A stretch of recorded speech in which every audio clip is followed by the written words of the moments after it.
Sa ibang balita mga tol, nakiusap naman umano ang mga Gulf readers, Gulf nation leader no, kay US President Donald Trump para wag munang umatake no dito sa Iran no. Wag daw muna magsagawa ng mga pag-atake dito sa Iran. So sino-sino mga bansa sa Middle East mga tol ang nakiusap kay US President Donald Trump? Pag-usapan natin yan mula rito sa UNTV News and Rescue. Panoorin natin to. I put it off for a little while, hopefully maybe forever, but possibly for a little while. Muli na namang binago ni United States President Donald Trump ang kanyang ultimatum na pag-atake sa Iran na dapat sana ay mangyayari Martes ng alas 8 ng umaga, oras sa Amerika. Nagbigay kasi siya ulit ng ultimatum pero ngayon binago na naman niya. 18 hours ago pa lang to sa mga nagsasabing lumang balita na to mga tol. Etong pinapanood natin 18 hours ago pa lang to. Ito pakita ko sa inyo. Mula rito sa UNTV News. Ayan 18 hours ago pa lang to, so bagong balita lang to. 2 o 3 araw na paghihintay na naman bago sila kumilos. Ayon kay Trump, nakiusap sa kanya ang Emir ng Qatar, ang Crown Prince ng Saudi Arabia at ang Presidente ng United Arab Emirates na huwag munang umatake dahil nasa gitna na sila ng isang seryosong negosasyon sa Iran. Okay, so tatlo ang nakiusap sa kanila. Emir of Qatar, no? Crown Prince of Saudi Arabia at ang presidente ng United Arab Emirates. Dahil nasa gitna na daw sila ng seryosong negosasyon sa Iran, so nakiusap sila kay Trump, huwag ka munang umatake sa Iran. So eto ngayon, pinagpaliban muna ni Trump ngayon yung ultimatum niya. Sasabihin na naman ng iba dyan, talaga pag si Trump ang nagsalita, wala talagang totoo dyan, wala talaga seryoso. Malamang sa malamang may mababasa akong comment na ganyan.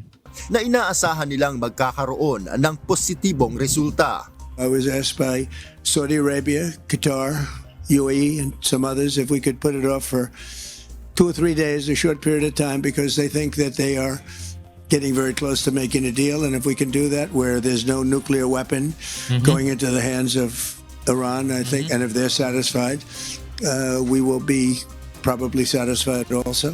Ito aniya ay bilang pagrespeto sa mga nasabing lider, ngunit ipinag-utos pa rin ni Trump sa US Department of War maghanda para sa isang large-scale assault. Ito na mga tol Tandaan ninyo yung sinabi, ito'y bilang pagrespeto daw doon sa tatlong leader ng tatlong bansa na yon. Pero sinabihan na ni Trump ang kaniyang War Department, sa pangunguna siguro yan ni Pete Hegseth, na maghanda na para sa full large-scale assault sa Iran. Ano kaya ang masasabi ninyo dyan? Comment kayo sa ibaba mga tol.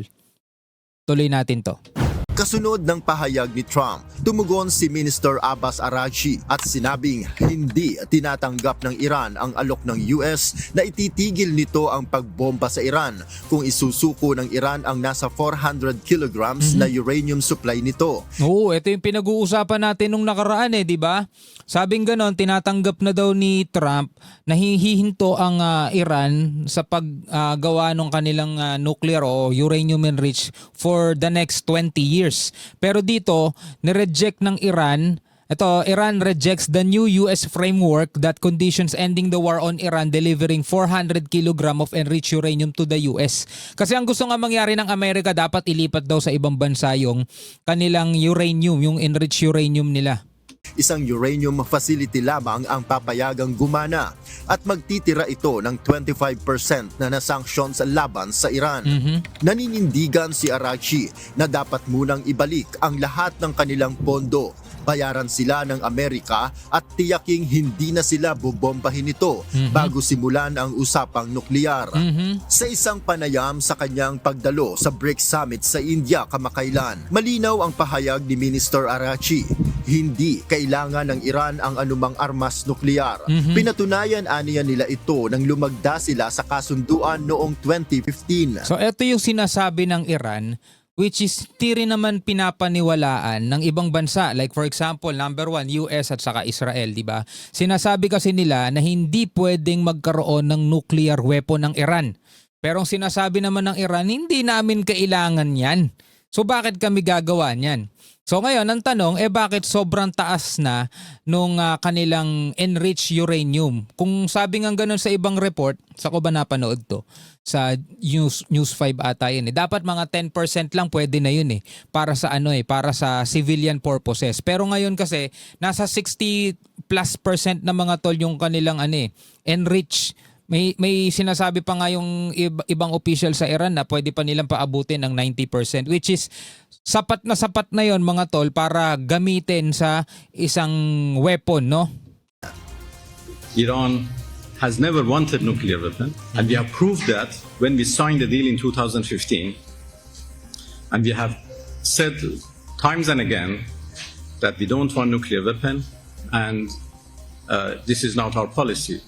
Okay, so ito yung sinasabi ni Abbas Araghchi. We have a peaceful nuclear program and confident that this program remain peaceful. Ang tanong ko ngayon sa inyo, ito ba'y dapat paniwalaan ni Trump o ng ibang bansa o ikaw o hindi pa rin, no? Pwede ka magbigay ng komento sa ibaba. We have a peaceful nuclear program, and we have confidence that this program is peaceful and will remain peaceful. Sa ilalim ng 2015 Joint Comprehensive Plan of Action o JCPOA, hanggang 3.67% lamang ang pwedeng gamitin ng Iran sa uranium deposits nito upang masigurong hindi ito gumagawa ng armas nuklear.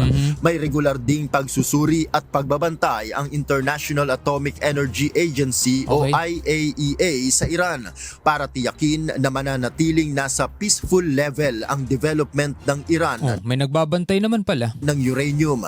Bilang kapalit, aalisin ng US, United Nations at European Union ang kanilang sanctions sa Iran upang makapagpatuloy naman ang ekonomiya nito.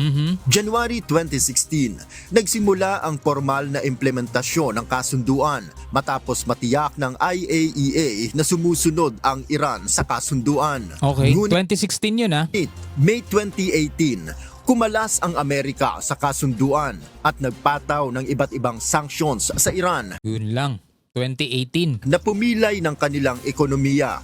Bilang ganti, nilimitahan ng Iran ang access ng IAEA inspectors sa kanilang uranium program. Ito ang malaking paniniwala ni Trump na posibleng nakabuo o bumubuo na ang Iran ng nuclear weapon, kaya paulit-ulit ito sa kanyang mga pahayag. Okay, so noong 2016, nagkasundo, nalilimitahan lang. Pero 2018, kumalas ang Amerika at ang dami niyang ginawang sanctions dito sa Iran na pumilay din sa ekonomiya ng Iran. So bilang ganti, nilimitahan din ng Iran ang access ng IAEA. So ngayon, hindi na tiyak ang Amerika kung nasusunod pa ba yung kasunduan na yon mula noong 2016. Na eto lang yung limit para dito sa kanilang enriched uranium. Kasi nga, limitado na yung access ng IAEA, hindi na nababantayan, no?